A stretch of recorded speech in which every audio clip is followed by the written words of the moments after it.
Ini pertanyaan yang bikin guru matematika bingung. Kenapa sih saya harus belajar ini dan segala macam? Itu tuh sangat dialami pada guru-guru matematika menurut saya. Guru-guru matematika. Karena matematika tuh semakin tinggi jenjangnya dia semakin abstrak. Iya. Nah, jadi itu tuh sering sekali saya temui waktu saya masih ngajar. Saya nggak bisa jawab tuh ketika mereka tanya, Pak ngapain sih saya belajar persamaan kuadrat? Saya juga limit, algoritma ngapain, logaritma gitu. Saya juga nggak tahu. Disuruh kepala sekolah, buka buku kalian. Gurunya di depan ya, dia juga nggak tahu. Iya, saya juga nggak tahu kenapa saya ambil jurusan ini dulu. Ya itu kagok juga sih saya sebagai guru pada waktu itu kayak, ya saya juga bingung sih ini dipakai di mana di kehidupan. Kalau tadi gaming dengan podcast itu tuh masih hal yang kita lihat. Paham. Logaritma apa kita lihat selama di dunia ini gitu. Paham.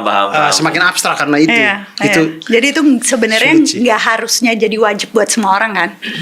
Karena kalau kita ngomong konteks tuh juga gue selalu mikirnya tuh ya, yang dibilang konteksnya Cikal sama konteksnya sekolah-sekolah yang ada kayak di pulau terpencil dan sebagainya itu kan juga beda. Jadi kalau kurikulumnya terus sama semua kan jadinya kayak nggak nyambung gitu. Ada hal-hal yang bisa sama, ada yang kita bilang core kurikulum yang masih sama.